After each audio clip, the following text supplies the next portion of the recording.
আজকে সেখানে জানতে বললাম যে বাদলেরই ভাইরা ভাই সেলিম আমার ভাই না, যাক ওকে আমি যখন প্রথম পাই তারপরে তার যে বেলালি সাহেব যে কথাগুলো বলে গেছে এরপর তো আর বেশি কিছু বলার থাকে না।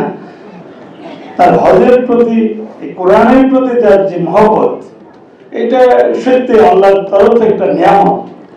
সে যেভাবে এটাকে অনুধাবন করে আজকে অনেকে দেখবেন অনেক বয়স্ক লোক কোরআন শিক্ষার জন্য লজ্জায় বলতেও পারে না, আবার কোথায় শিখবে জানেও না।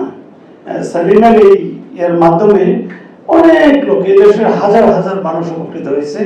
আল্লাহ যেন সবাইকে সহিহ কোরআন বোঝার তৌফিক দান করে, আমাদের সবাইকে আল্লাহ তৌফিক দান করুন। আমি আমার হাত দিয়ে প্রচুর হাতে, আমি 1979 সনে বাংলাদেশ বিমানে জয়েন করি, তারপরে 81 সনে আমাকে টেম্পোরারি পোস্টিং দিল হজ টার্মিনালে। আপনারা তো জানেন আগে যারা 80 দশক হজ করছেন, এই হুজুরা কিছু লোক নিয়ে যাইতো, এক রাস্তায় বসায় রাখতো, তারপর একটা রুম ঠিক করতো বা কয়েকটা রুম ঠিক করতো, তারপরে উঠাইত। বিস্তৃত অবস্থা, হজ টার্মিনালে 7 দিন 8 দিন হাজিরা না খেয়ে আছে, রুটি খেয়ে আছে, ফ্লাইট আসে তো আসে না, এই অবস্থা ছিল। তারপর দেশে আসার পর কিছুদিন চিন্তা করলাম, আমি যখন বিভিন্ন প্রমোশন পাওয়ার পর ফরেন পোস্টিংয়ে হবে না মনে করলাম, তখন আমি চাকরি থেকে অব্যাহতি দিয়ে এই ট্রাভেল লাইনে শুরু করলাম।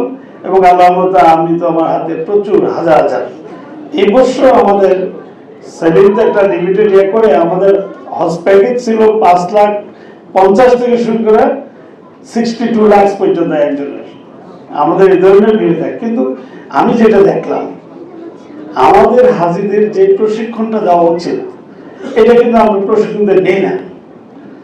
মাশাআল্লাহ সেলিম কিন্তু শুধু প্রশিক্ষণ দিয়েই নেয় না, ওখানে যাওয়ার পরে কোরআনের তালিম দেয়, প্রশিক্ষণ দেয়। এইভাবে হজ কিন্তু সাধারণত অন্য গ্রুপে করে না। আমার প্রায় 150 হজের গ্রুপ আছে। আমি মাশাআল্লাহ আমার ভাইদের কথা বলবো, সে যেভাবে তালিম দেয়, যেভাবে কন্ট্রোল করে, যেভাবে মানুষকে বোঝায় এবং যে ধৈর্য আছে। কারি সাহেব হাজি সাহেব তো বললে যে লবণ চাইছে রাতে 3টার সময়, সেই লবণও দেয়। এই ধৈর্য কিন্তু সবাই নেই। আমাদের দেখি তো আমাদের গ্রুপ লিডাররা একজন হাজি কিছু জায়গায় রাখেন, বসেন, আমাকে না মাশাআল্লাহ ওই ধৈর্য আছে না। আমি মনে করি সে অনেক ভালো করবে ইনশাল্লাহ। আমিও চাই, আমার 29টা হল লাইসেন্স আছে, তার ভিতরে এইটার সাথে জড়িত ছিল আমার ভাই না পার্টনার বাবুল। কই বাবুল আছে না খেতে বাইরে, মোস্তাক এবং বাবুল তারা 2জন এবং ইকবাল জড়িত।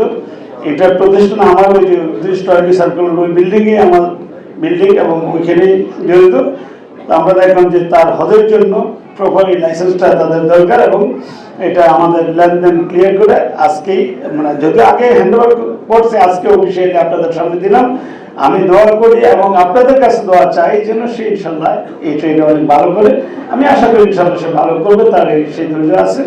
প্রপারলি যদি কোরআন শিক্ষা এবং একসাথে হজ বা উমরা করতে চান, তাহলে সেলিমের সাথে সবাই যাওয়া উচিত। আপনারা সবাই ভালো থাকবেন এবং আমি দোয়া করি, আমার জন্য আপনারা দোয়া করবেন। আসসালামু আলাইকুম ওয়া রাহমাতুল্লাহি ওয়া বারাকাতুহু।